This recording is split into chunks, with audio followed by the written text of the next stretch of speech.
no vist ka, jah, natukene. Nii, noh, nagu värviline kõik ja samamoodi tuli 2 akent lahti, tuli väljundi aken ja tuli siis see aken, millel samamoodi siin all nurgas on, eks ole, kas on andmevaade, aga ikkagi värviline, eks ju. Või siis on muutujavaade. No nii, näete siin isegi näete lõpus skaalatüübid on kõik värvilised ja kohe. Aga muus osas ikka näete asura tüüp, values, kuidas kodeeritud, eks. Nii, kui ma siin tahan nüüd selle sama meeste ja naiste sissetulekut võrdluse ära teha, siis täpselt samamoodi. Analyze. Näete, descriptive statistics ikka endiselt olemas.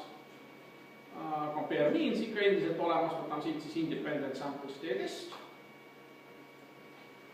Nii, mida testida, sissetulek viimasel puhul, grupeerivaks väärtuseks sugu, define groups. Selle koha peal oli BSPP viisaka. Sest BSPP oskas selle koha peal mulle kohe siin näidata mees ja naine. SPSS-id ja ööd ja mütsi sellest. Siin ma pean praegu lihtsalt ise teadma, ahah, tunnusel sugu on mul olemas väärtused 1 ja 2. Ja teed tule lihtsalt ise kirjutada sinna. Nii et on selle tarkvaral kaarega ruumi. Või teine variant, eks ole, läbi selle katkestaspunkti. Ma olen nüüd pointiks panna näiteks 1,5 siia vahele. Need, mis on väiksemad, lähevad ühte gruppi, suuremad teise gruppi. Continue. Ja option, siin samamoodi 95% juba paigas. Okei. Natuke mõtleb. Ja põhimõtteliselt nad on sama viinud.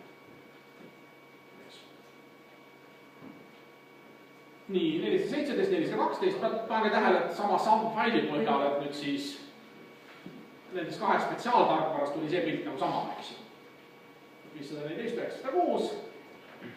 Ja samamoodi siis teeb selle leveni hajuvuse testi, selle F-testi kaudu siis ütleb, et hajuvused on erinevad ja T-testi tulemuse lugemiseks, kas võrdsed või erinevad hajuvused.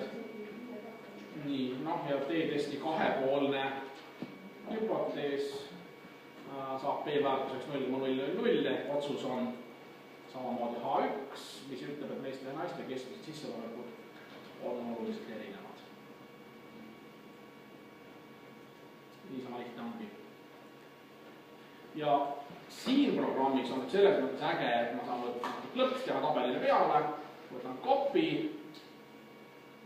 noh, lähen näiteks, kuhu lähen näiteks Excelisse. Võtan siit uue lehe, võtan siia paste. Mul on eestikeelne Excel, ei ole praegu eestikeelne, siis on ka paste, eestikeelses on paste. Noh ja sain selle sama tabeli Excelisse. Või siis võtan lahti siis Microsoft Word, võtan paste, tuli siia ma teen screenshoti ja ütlen ta parajaks. Jah, seda küll. See on variant, et selles PSPP-st, et võtta siis üks variant lihtsalt pildina.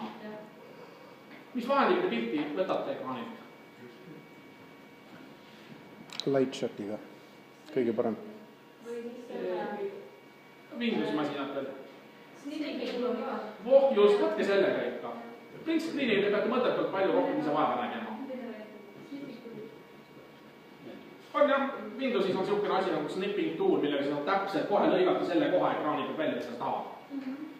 Et print screen'iga saad sa nii-öelda terve ekraani, kui on ekraan 8 jagatud. Noh, näiteks mina valitan praegu print screen korraks, kus see on üldse. Mul pole print screen'i. No, kuidas ma selle siis saan? Siin ei ole.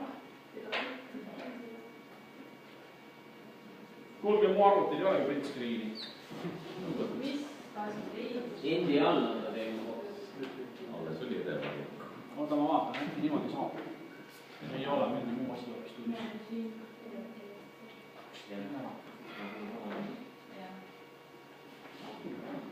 No vot siis. Ja värk.